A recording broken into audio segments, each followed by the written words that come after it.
दूसरी कहानी मिस्टर केशव के माध्यम से कि जिन शब्दों का हम उच्चारण करते हैं वे शब्द ही हमारे भाग्य का निर्माण करते हैं।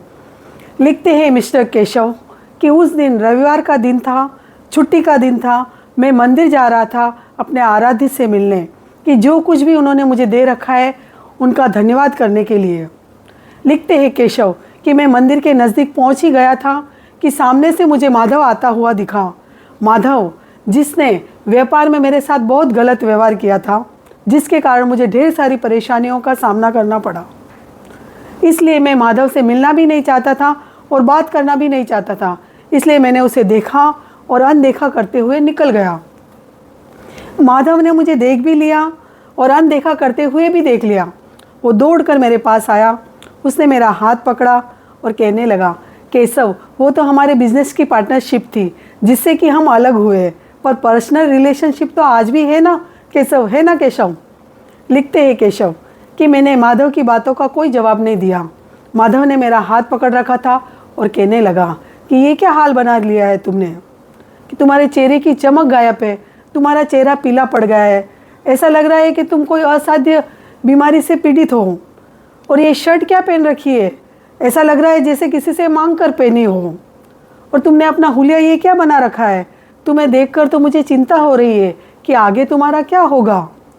और फिर उसने मेरा जोर से हाथ दबाया और ये कहते हुए चला गया कि मुझे बिजनेस की अर्जेंट मीटिंग में जाना है, मैं जा रहा हूँ, और वो चला गया। लिखते हैं केशव कि माधव की बातों को सुनकर तो मैं अस्वस्थ सा हो गया। मैं एक कदम भी आगे नहीं बढ़ा पा रहा था। मैं मन से दुखी हो गया और मैं सोचने लगा कि मैं घर चला जाता हूँ, आराम कर लूँगा और कल ऑफिस चला जाऊँगा। फिर मेरे मन में ये भाव आए कि मैं मंदिर तक तो पहुँच ही गया हूँ, थोड़ी हिम्मत करता हूँ और भगवान के दर्शन कर लेता हूँ। फिर मैंने हिम्मत की और मैं मंदिर में प्रवेश किया। मंदिर के गेट के राइट हैंड साइड में एक छोटी सी पुस्तक की दुकान थी जिसे एक सीधी सरल सी महिला चलाती थी। और मुझे भी बुक पढ़ने का बहुत शौक़ था और जब भी मैं मंदिर दर्शन करने आता था तो उस बुक की दुकान में ज़रूर जाता था, जिसके कारण वो महिला मुझे जानती थी। और जैसे ही मैं उस दुकान में गया तो वो महिला मुझे कहने लगी, अरे केशव बड़े हैंडसम लग रहे हो, slim trim fit and fine, आजकल क्या कर रहे हो तुम कि इतने अच्छे दिख रहे हो तुम, हमें भी बताओ ताकि हम भी करें। और ये जो शर्ट तुमने पहन रखी है कौन से ब्रांड की है, तुम पर बहुत जच रही है, आज के बाद ऐसे ही शर्ट पहना करो तुम। फिर उस महिला ने मुझे नए साल की डायरी दी, कैलेंडर दिया और ढेर सारी शुभकामनाएं दी। जब मैं दुकान से बाहर निकला तो मैंने भगवान का धन्यवाद किया और उस महिला के जीवन के लिए भी ढेर सारी प्रार्थना की। और जब मैं मंदिर में दर्शन करके जब बाहर निकला तो मुझे मेरे माताजी के कई शब्द याद आ गए कि जब भी मंदिर दर्शन करने जाओ तो थोड़ी देर मंदिर में बैठना चाहिए। मैं बाहर जहाँ कुर्सियाँ पड़ी थी मंदिर के बाहर वहाँ बैठ गया और फिर मैं सोचने लगा कि आज एक ही समय में मेरे साथ दो घटनाएं घटी, एक माधव का मिलना और कुछ ऐसे शब्दों का उच्चारण करना कि मेरा अस्वस्थ हो जाना, और दूसरा उस सीधी सरल सी महिला का मिलना और कुछ ऐसे शब्दों का उच्चारण करना कि मेरा ऊर्जा से भरपूर हो जाना। फिर मैंने आत्मचिंतन किया तो मुझे एहसास हुआ कि मैं अब भविष्य में ऐसे शब्दों का कभी उच्चारण नहीं करूँगा जैसा कि माधव ने किया। और उस महिला ने जिस तरह का व्यवहार शब्दों के द्वारा मेरे साथ किया, मैं भी ऐसा ही व्यवहार करूँगा। अब इस कहानी के शब्दों पर ध्यान देते हैं कि माधव ने भी जो कुछ भी कहा वो शब्दों के द्वारा ही, हाथ पैर थोड़ी चलाए, और उस महिला ने भी जो भी कहा शब्दों के द्वारा ही कहा। पर माधव के शब्दों ने क्या असर किया और उस महिला के शब्दों ने क्या असर किया, ये होती है शब्दों की ताकत। तो शब्दों में बड़ी ताकत है, इसलिए सही और उचित शब्दों का उच्चारण करें। तीसरी कहानी मिस्टर शिवम के माध्यम से। लिखते हैं मिस्टर शिवम कि उस दिन मंगलवार का दिन था, शाम का समय था। मैं और मेरी पत्नी हॉल में ही बैठे हुए थे। तभी ड्राइवर आता है और मुझसे कहता है कि साहब मुझे शनिवार के दिन छुट्टी चाहिए। मैंने हाँ कर दिया। साथ में उससे कहा कि आज मंगलवार है, परसों यानी गुरुवार के दिन तुम्हें मेरी गाड़ी सर्विसिंग में देनी है और मेरी गाड़ी तो चली जाएगी, इसलिए ऑफिस से मेरे लिए दूसरी गाड़ी की व्यवस्था करनी है। और जो भी गाड़ी तुम मेरे लिए लाओ उसमें हवा और पेट्रोल चेक करके लाना और नीचे गैरेज में रख लेना, और रखने के बाद मुझे फ़ोन करना कि साहब आपके लिए मैंने गाड़ी रख दी है।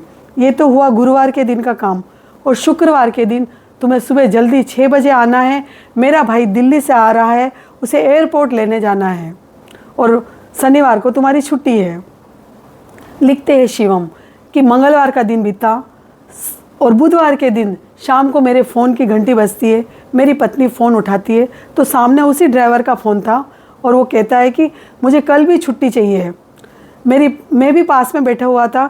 मेरी पत्नी ने कहा ड्राइवर का फ़ोन है, उसे कल छुट्टी चाहिए। तो मैंने कहा उससे कह दे कि उसे छुट्टी नहीं मिलेगी, उसे कल काम पे आना ही होगा। मेरी पत्नी ने वही कहा और फ़ोन रख दिया।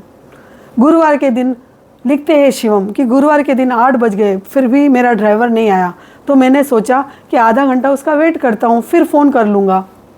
8:30 बज गए, फिर भी ड्राइवर नहीं आया। तो मैंने उसको फ़ोन किया। उसने भी मेरी सहनशीलता की खूब परीक्षा ली। मैं बार बार फ़ोन करते रहा, उसने मेरा फ़ोन नहीं उठाया और जब उसने फ़ोन उठाया तो सीधा यही कहा कि साहब मेरे घर पे काम है, मैं नहीं आ सकता हूँ। लिखते हैं शिवम कि मुझे गुस्सा तो बहुत आया पर मैं अपने वाणी के द्वारा जाहिर नहीं करना चाहता था। तो मैंने बड़े ही प्रेम से कहा कि देखो तुमने शनिवार की छुट्टी मांगी, मैंने दे दी। रविवार की छुट्टी तुम्हारी रहती ही है और आज तो तुम्हें काम पे आना पड़ेगा। मैं बोलते जा रहा था, वो मेरी बातों का कोई जवाब ही नहीं दे रहा था, जैसे मानो वो गूंगा हो। तब मुझे भी गुस्सा आया और मैं ज़ोर से चिल्लाया, अगर ऐसा है तो तुम परमानेंट ही छुट्टी ले लो। लिखते हैं शिवम मैं धक तब रह गया जब उसने मुझसे कहा ठीक है साहब, हम आपकी नौकरी छोड़ रहे हैं, कल से हम काम पे नहीं आएंगे। लिखते हैं शिवम मुझे आधा घंटा लग गया उसे मनाने में कि मेरे बोलने का मतलब ये नहीं था, वो नहीं था, ऐसा नहीं वैसा नहीं। फिर मैंने उससे कहा कि तुम बाहर जाकर देखो लोग ड्राइवर के साथ कैसा व्यवहार करते हैं और हम तुम्हारे साथ कितना अच्छा व्यवहार करते हैं। अगले हफ्ते ही तुमने हमारी गाड़ी का एक्सीडेंट कर दिया था। मैंने अपनी कार रिपेयरिंग करवाई, सामने वाले की भी रिपेयरिंग करवाई। वो तो सामने वाला सीधा आदमी था, ज़्यादा कुछ बोला नहीं। फिर भी मैंने तुमसे कुछ कहा नहीं ना, हम तुम्हारे साथ इतना अच्छा व्यवहार करते हो और तुम हमारे साथ ऐसा व्यवहार करते हो, क्या तुम्हें शोभा देता है। लिखते हैं शिवम अब उस ड्राइवर की बारी थी बोलने की। उसने बोलना चालू किया कि साहब आप भी जाकर देखो बाहर कि ड्राइवर कैसे टाइम पे आते हैं और टाइम पे चले जाते हैं और कोई पर्सनल काम भी नहीं करते। मैं तो टाइम से पहले आता हूँ, आपके सारे पर्सनल काम करता हूँ और कभी कभी तो आप देर रात तक मुझे छोड़ते भी नहीं हो। लिखते हैं शिवम कि उसकी बात बिल्कुल सही थी, पर फ़ोन तब रखा गया जब उसने कहा कि साहब आज तो मैं नहीं आ सकता हूँ, आपके लिए दूसरे ड्राइवर की व्यवस्था करता हूँ और कल मैं जल्दी आकर आपके भाई को लेकर आ जाऊँगा। उसकी ये बात सुनी तो मेरा मन एकदम शांत हो गया और जिस कमरे में मैं बात कर रहा था उसी कमरे में मेरा बेटा भी पढ़ाई कर रहा था। उसकी परीक्षाएं चल रही थी तो मेरी बातों से उसकी पढ़ाई पर भी असर हुआ होगा। और जैसे ही मैंने फ़ोन रखा मेरा बेटा उठकर मेरी ओर आने लगा। उसकी चाल को देखकर मुझे ऐसा लग रहा था कि मानो ये मुझसे कुछ कहना चाहता हो, साथ ही ये कि जो मैं कुछ कहूँ वो आपको मानना पड़ेगा। जब वो मेरे पास आया तो मैंने कहा क्या हुआ। तब उसने कहा पापा इतने परेशान होने की कोई बात नहीं थी, 2 मिनट का काम था।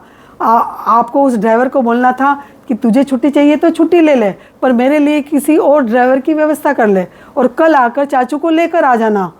इतनी सी बात थी और बाद में सेटलमेंट भी आपका इसी बात पर हुआ ना। लिखते हैं शिवम कि मुझे ऐसा लगा जैसे किसी ने मुझे चांटा मार दिया हो। फिर भी मैं चुप रहने वाले में से नहीं था। मैंने कहा बेटा तू बहुत छोटा है, तुझे मालूम नहीं है, ये ड्राइवर लोग ऐसे ही होते हैं, जब तक उनसे ऊंची आवाज़ में बात नहीं करो ना तब तक ये सुनते नहीं हैं। पर मेरे बेटे ने तो बैग उठाया और वो अपने रूम में चला गया, मेरी बातों का कोई जवाब नहीं दिया। लिखते हैं शिवम कि मैं उसी रूम में सोफे पे बैठ गया और सोचने लगा कि मैं आज 1 घंटा उस ड्राइवर के साथ बहस किया और कितने ही गलत शब्दों का मैंने उच्चारण किया और इस 1 घंटे को मैं किसी अच्छे कार्य में भी लगा सकता था। तब जब मैंने आत्मचिंतन किया तो मुझे एहसास हुआ कि अरे ये तो मैं हर रोज़ करता हूँ। कभी अपनी पत्नी के साथ बहस करता हूँ तो कभी अपने माता पिता के साथ बहस करता हूँ तो कभी अपने छोटे भाई बहनों के साथ बहस करता हूँ और अपनी इस बहस में मैं कितने गलत शब्दों का उच्चारण करता हूँ। जब मुझे अपनी गलती का एहसास हुआ तब मैंने अपने मन में ठान लिया कि आज के बाद मैं कभी बहस नहीं करूँगा और कभी भी इस गलत शब्दों का उच्चारण नहीं करूँगा। मैंने तो ठान लिया है, अब आपकी बारी है।